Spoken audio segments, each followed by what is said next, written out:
My name is Mia. I work at the Grand Oak Hotel. I am a receptionist. I worked here for 5 years now. 5 long years. Night shifts are my job. Night shifts are always the same. People come in, people check out. I smile, I type. I give them keys. Every night is like the one before. Tonight is different because of the rain. The rain is very heavy. It hits the big glass windows. The sound is loud. The lobby feels cold and dark. I sit at my desk. I look at the computer screen. The screen flickers. The lights flicker too. We had a small power problem earlier. The computer is slow now. Everything is slow. I try to open the guest list. The list shows all the rooms. Some rooms are booked. Some rooms are empty. I need to check the list carefully, but the screen keeps flickering. I feel tired. My eyes hurt. I want to go home. The front door opens. A man walks in. He is very wet.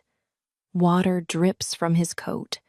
Water drips from his hair. He looks exhausted, but he smiles at me.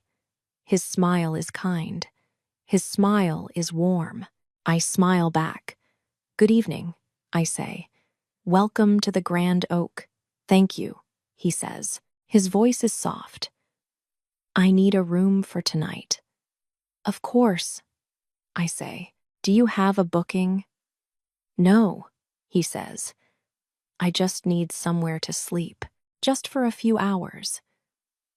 I look at my screen again. The screen flickers. The numbers jump around. I see room 404 is empty. I see room 402 on the list too. Or do I see it right? The screen flickers again. I am not sure now. What is your name, sir? I ask. Aylmer, he says. Just Aylmer. I type his name. I type it slowly because the keyboard is slow. The computer makes a strange sound, a glitch sound. I look at the available rooms again. Room 404 looks empty. But wait, is that room 402 or 404? The numbers are hard to read. The screen is too bright now. Then it is too dark. I click on a room. I think it is room 404. I am almost sure. Room 402, I say. On the 4th floor, I take a key from the drawer. The key has a small tag. The tag says 402. I give the key to Aylmer. Thank you, he says. He smiles again. He looks very tired but very peaceful. You are very kind. You are welcome, I say.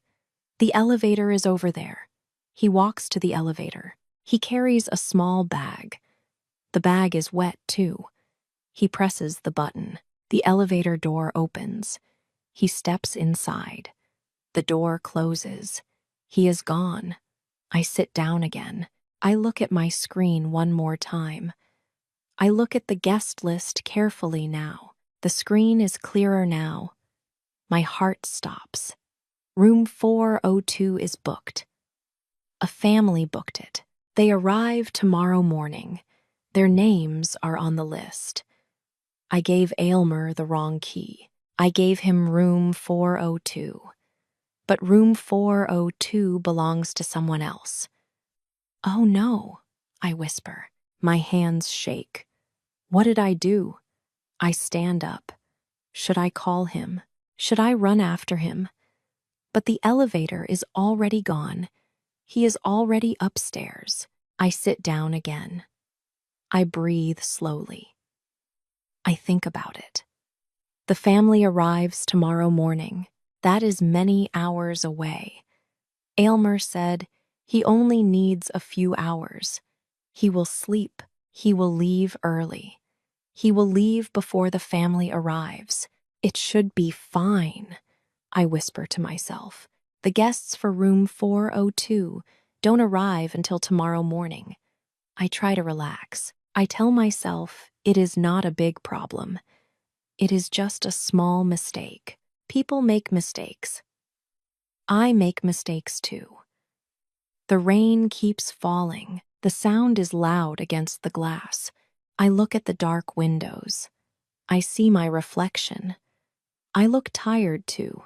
I put my hands on the desk. I wait for the next guest.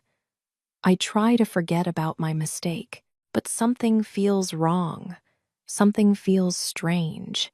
I cannot explain it. Maybe it is just the rain. Maybe it is just the long night. I look at the clock. Many more hours until morning. Many more hours until my shift ends. I close my eyes for a moment. I think about Aylmer, his kind smile, his tired eyes, his soft voice. I hope he sleeps well tonight. I hope my mistake does not cause trouble. I hope everything will be fine. The lobby is quiet now. Only the rain makes noise. I am alone with my thoughts. I am alone with my small mistake. Tomorrow will come soon. Tomorrow I will know if my mistake matters or not. 20 minutes pass. I sit at my desk. I do my paperwork. I try to focus on my work. I hear footsteps. I look up. Aylmer walks toward me. He looks better now. His hair is dry. He wears different clothes, clean clothes. Hello again, he says. His smile is still kind, still warm. Hello, I say. Is everything okay with your room? Yes, he says. Everything is perfect. The room is beautiful, very quiet. I feel relief. Good, I say. I am glad. He looks at me. I need to ask you something. Do you have a pen and some white paper? Of course, I say. I open my drawer. I take out a pen. I take out a clean piece of paper. I give them to him. Thank you, Mia, he says. He reads my name tag. He says my name gently. You are welcome, I say. Then I remember my mistake. I remember the wrong room. I want to apologize, I say. About the room. I hope everything is fine there. He smiles again. The room is beautiful, he says. Very quiet. I only need it for a few hours. Don't worry too much, Mia. His voice sounds strange. It sounds too calm, too peaceful, like something heavy left his body, like he put down a big burden. I feel something wrong in my chest, something cold. Are you sure everything is okay? I ask. Do you need anything else? No, he says. I have everything I need now. He holds the pen and paper. Thank you for your kindness. We stand there for a moment. The lobby is very quiet. Only the rain makes sound outside. The rain is softer now. Do you work here every night? He asks. Yes, I say. 5 nights every week. That must be hard, he says. Do you have family? People who wait for you at home? My cat waits for me, I say. I try to smile. She always waits by the door. That is nice, he says. His eyes look sad. Family is important. Even a cat is family. Do you have family? I ask. I do not know why I ask. The question just comes out. Yes, he says. I have a wife. I have 2 grown children. They live far away now. That must be hard too, I say. To be far from them. Sometimes distance is good, he says. His voice is very quiet now. Sometimes we all need a stopping point. I do not understand what he means. A stopping point? What does that mean? A stopping point, I ask. Yes, he says. A place to rest, a place to think, a place to be quiet. He looks at the pen in his hand. He looks at the paper. Thank you again, Mia. You helped me a lot tonight. I just gave you a pen, I say. That is nothing. No, he says. It is something. Small things matter. You matter. His words sound strange. They sound like goodbye. But he only arrives an hour ago. He only needs a few hours of sleep. Well, he says, I should go back now. I have something to write. Okay, I say. Sleep well. Thank you, he says. You are very kind. Remember that. You are kind. He walks away from my desk. He walks down the hall. His footsteps make a soft echo. The sound gets quieter and quieter. I watch his back. I watch him turn the corner. Then he is gone. I sit down again. My hands feel cold. My heart beats fast. Something is very wrong. I know it. I feel it. But what can I do? He is just a guest. A tired guest who needs sleep. A guest who borrows a pen and paper. That is normal. People write letters. People write notes. That is normal. I try to work again. I try to focus. But I keep thinking about his voice, his calm voice, his peaceful face, his strange words. Sometimes we all need a stopping point. What did he mean? I do not know. I cannot understand. The clock on the wall shows 10 minutes past midnight. My shift ends at 6 in the morning. 6 more hours. 6 long hours. I look down the empty hall. The hall where Aylmer walks. The hall where his footsteps echo. The hall is silent now. I never see him again after that moment. That is the last time I see him alive. But I do not know that yet. Right now, I just sit at my desk. I just wait for morning. I just try to forget the cold feeling in my chest. The rain stops outside. Everything is quiet now. Too quiet. The clock shows 6 in the morning. My shift is almost over. I feel very tired. I want to go home. I finish my last paperwork. I put the files away. I think about my cat. She waits for me at home. Then I hear footsteps. Fast footsteps. Someone runs down the stairs. The sound is loud and quick.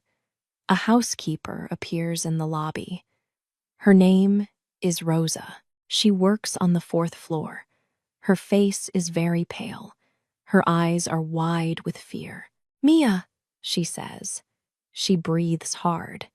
Mia, come quick. Something is wrong. My heart stops. What happened? I ask. Room 402, she says. The man. He does not move. I think he is dead. The words hit me hard. Room 402. Aylmer. The man with the kind smile. Call Mr. Chen, I say. Mr. Chen is the manager. Call him now. Rosa runs to the phone. I stand up. My legs shake.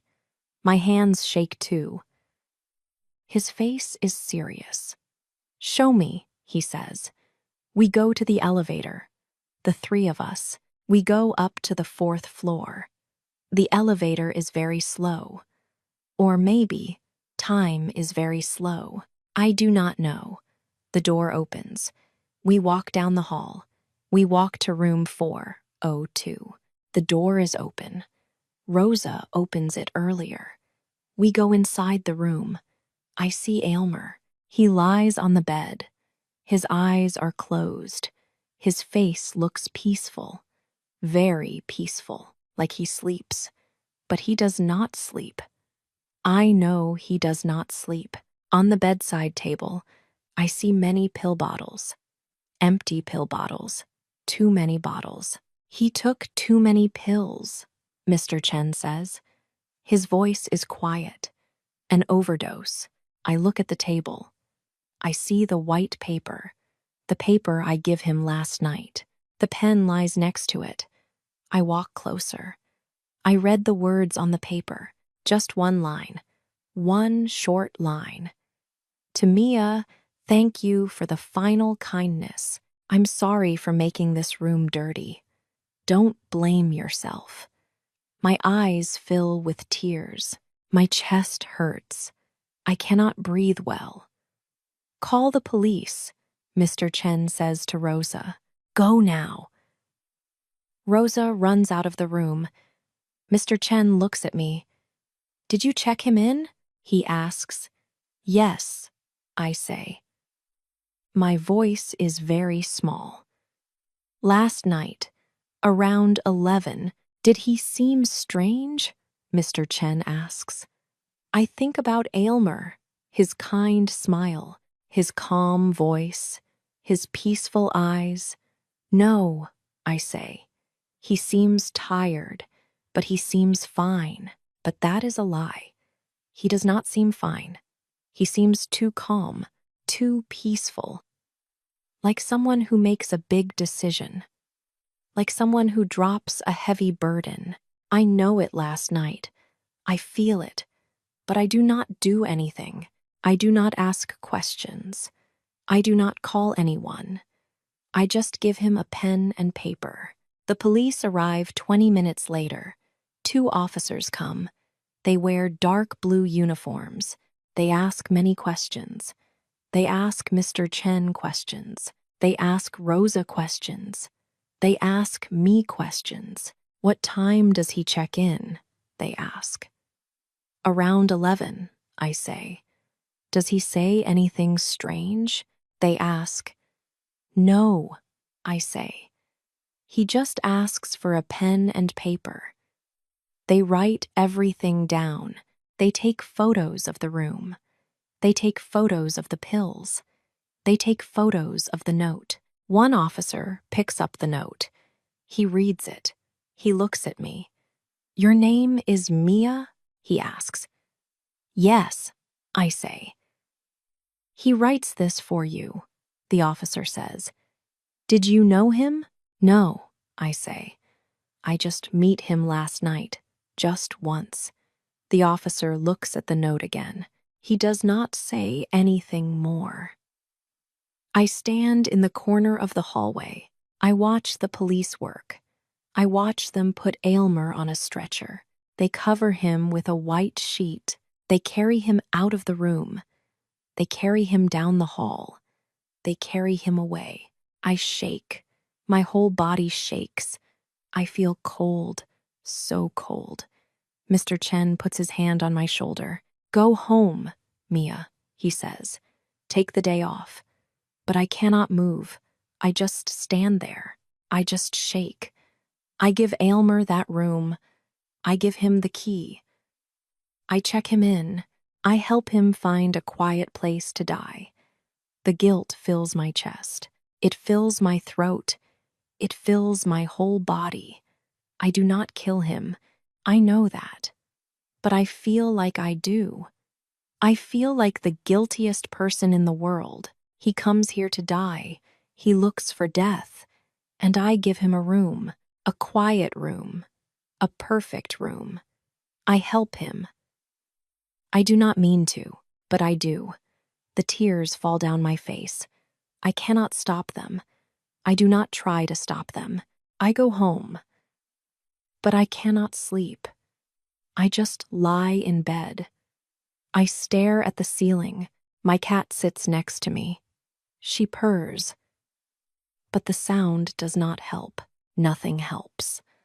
I think about Aylmer. I think about the note. I think about his peaceful face. At noon, my phone rings. It is Mr. Chen. Mia, he says. Can you come back? We have a problem. What problem? I ask. The family for room 402, he says. They arrive early. They are here now. They want their room. My heart sinks. What do I tell them? I ask. Just come, Mr. Chen says. I need you here. I get dressed. I go back to the hotel. I do not want to go, but I must. When I arrive, I see them in the lobby. A man, a woman, and a small child. The child is maybe 3 years old, maybe 4. The man talks to Mr. Chen. His voice is loud. He sounds angry. We booked this room weeks ago, he says. We need it now. My wife needs to rest. I understand, sir, Mr. Chen says, but we have a situation. The room is not ready yet. Not ready, the man says. It is 8 in the morning. Rooms should be ready. The man's name is Julian. I read it on the booking form last night. The wife's name is Elena. I look at Elena. She stands near the window. She holds the child's hand, but she does not look at the child. She just stares outside. Her eyes look empty, hollow. She has very dark circles under her eyes. Her face is very pale. Her skin looks thin, fragile, like paper. She does not smile. She does not talk. She just stands there. The child pulls her hand. Mommy, the child says. Mommy, look. But Elena does not look. She does not move. Julian walks over to her. Elena, he says, sit down. I will fix this. Elena sits on a chair. She moves like a robot, slow and stiff. Her eyes still look empty. I feel something cold in my stomach. I know that look. I see it before. On people who are very sad, very tired of life. People with depression. Mr. Chen calls me over. Mia, he says quietly, check the booking notes. What does it say? I go to the computer. I open the booking file for room 402. I read the special request.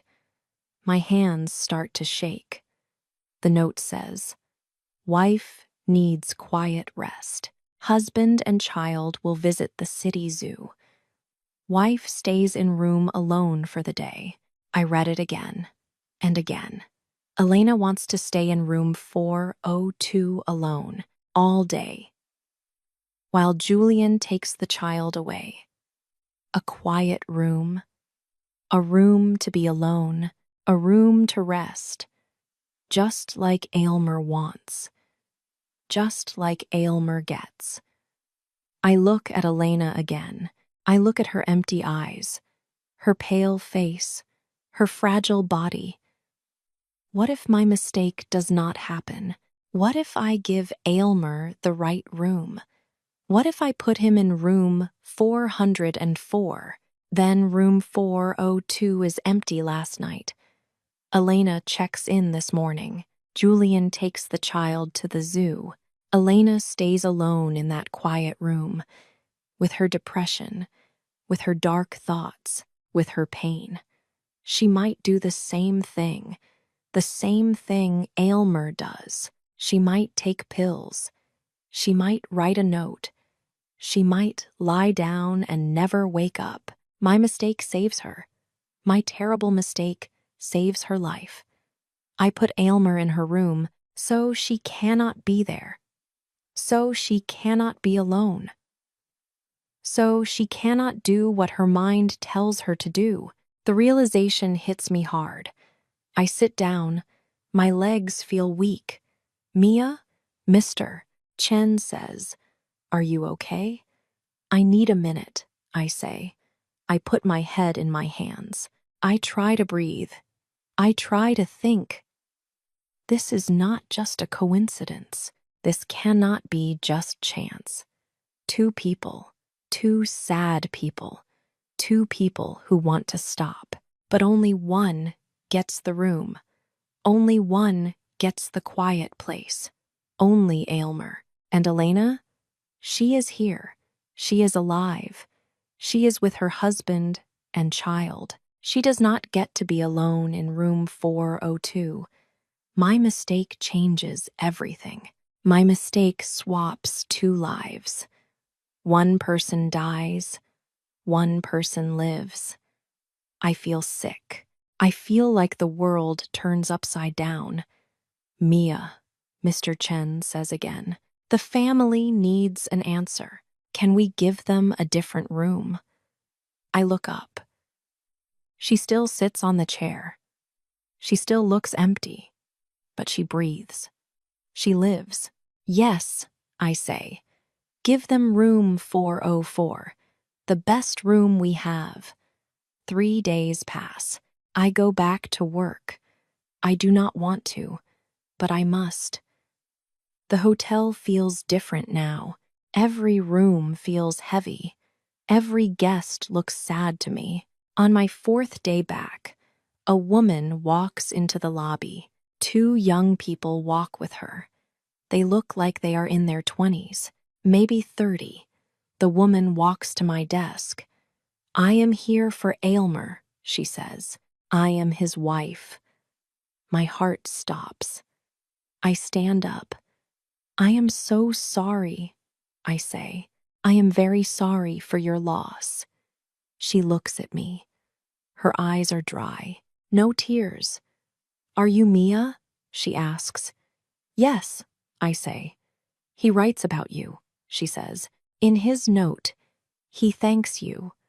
I do not know what to say. I just stand there. We come to collect his things, she says. The police say we can take them now. Of course, I say. I will get Mr. Chen. But she stops me. Wait, she says. I want to tell you something. I wait. The 2 young people stand behind her. They look sad, but not broken, not destroyed. My husband was very sick, she says. He has cancer, terminal cancer. The doctors say he only has weeks left, maybe days. I feel cold. Terminal illness. That means he will die soon anyway. He suffers a lot, she continues. Every day he suffers. The pain is very bad. He cannot eat. He cannot sleep. He just waits to die. Her voice is calm. Too calm. Like Aylmer's voice that night. Maybe this is what he truly wants, she says. Maybe he chooses his own end. Maybe that is better than waiting for pain. The 2 young people nod. They agree with her. They look relieved. Actually relieved. I understand, I say.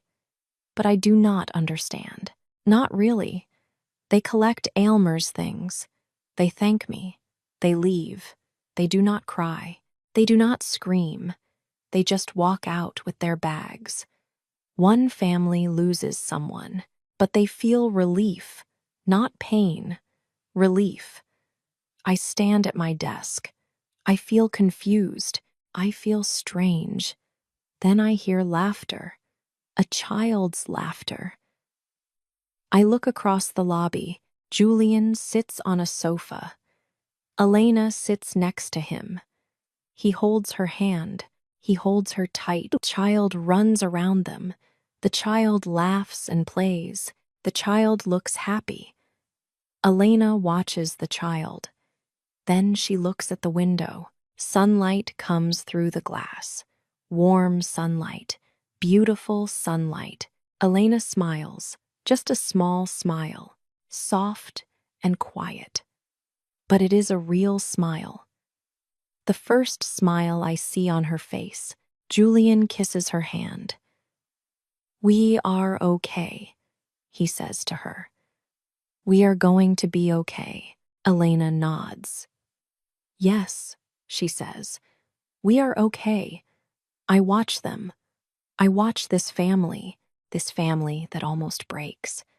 this family that almost loses a mother, but they do not lose her. She is here. She is alive. She smiles at the sunlight. I stand between two realities, two completely different realities.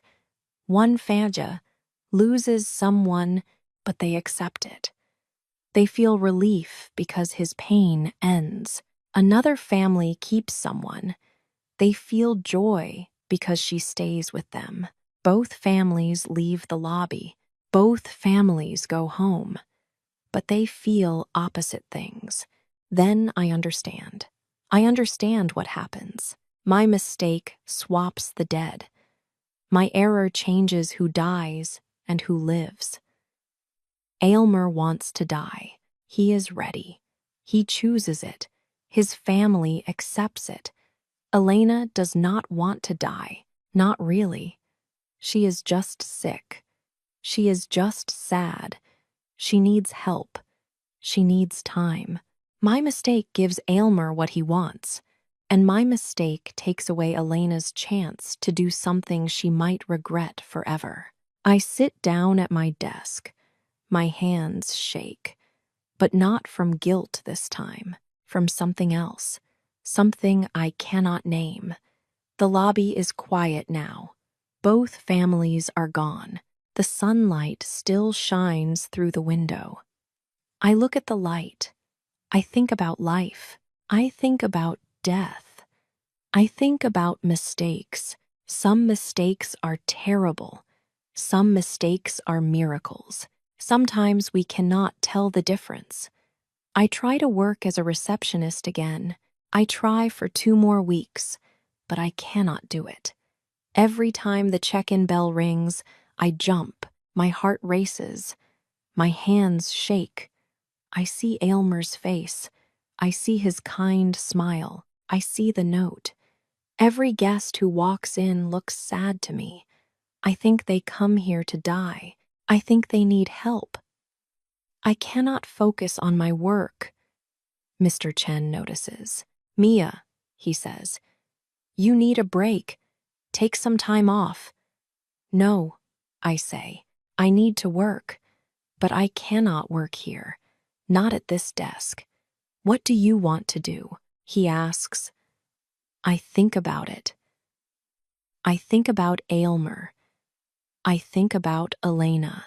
I think about people who suffer, people who need help. I want to help people, I say. Different people, sad people, people who need someone to listen.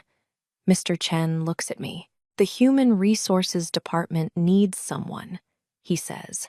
They organize wellness programs, counseling sessions, things like that. Can I do that? I ask. Yes, he says. I will transfer you. So I move to a different department, a different job. I sit in a small office now, not at the front desk. I organize meetings for hotel workers, meetings about stress, meetings about sadness, meetings about mental health. I bring in counselors, professional counselors. They talk to our workers. They listen to their problems. Many workers come. They talk about their lives, their families, their pain. I listen. I help them find support. At home, I do something else too. I write letters, anonymous letters. I send them to mental health support funds. I send them with money. Not much money, but some. I write, please help people who suffer. Please help people who feel alone. Please give them hope. I do not sign my name. I just send the letters. I just want to help. Months pass. Then a year passes. I feel different now. Not broken, not guilty, just different. One Sunday afternoon, I sit in a park. I bring a book, but I do not read it. I just watch people. I watch strangers walk by. Old people, young people, parents with children. People alone. I wonder about their lives. I wonder about their pain. I wonder about their secrets. How many of them feel sad? How many of them need help? How many of them hide their suffering? And I wonder something else too. Something strange. Something important. How many mistakes in this life are actually miracles? Miracles in disguise? My mistake looks terrible at first. I give a man the wrong room. He dies in that room. I feel guilty. I feel like a killer. But my mistake also saves someone. It saves Elena. It gives her more time. Time to heal. Time to be a mother.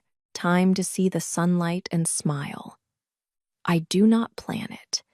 I do not know about Elena that night, but somehow my clumsy hands change two lives. One life ends, but maybe it wants to end. Maybe it needs to end.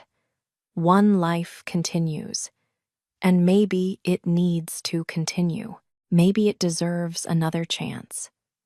I look up at the sky. The sky is blue and clear. Birds fly above me. Life continues everywhere. I used to think I kill a man. I carry that guilt for months. It crushes me. But now I understand something. Now I see it differently. Sometimes the universe uses clumsy hands like mine to rearrange life, to move pieces around, to change what happens. I am not God. I am not fate. I am just Mia, a woman who makes mistakes, a woman who tries to help, but maybe that is enough. Maybe my clumsy hands serve a purpose I cannot see. I close my eyes. I breathe the fresh air. I feel the sun on my face. I am healing. Slowly, day by day, I am healing. And I hope Aylmer is at peace now. No more pain, no more suffering, just peace. And I hope Elena is happy. I hope she plays with her child. I hope she sees many more sunrises. I open my eyes. I stand up. I walk home. Tomorrow I go back to work. I help more people. I organize more sessions. I write more letters. This is my life now. This is my purpose. And I accept it. I'm grateful that this story found its way to you today. If any sentence touched your heart or helped you understand English a little better, please leave a like. Sharing this video with someone you care about means more than you think.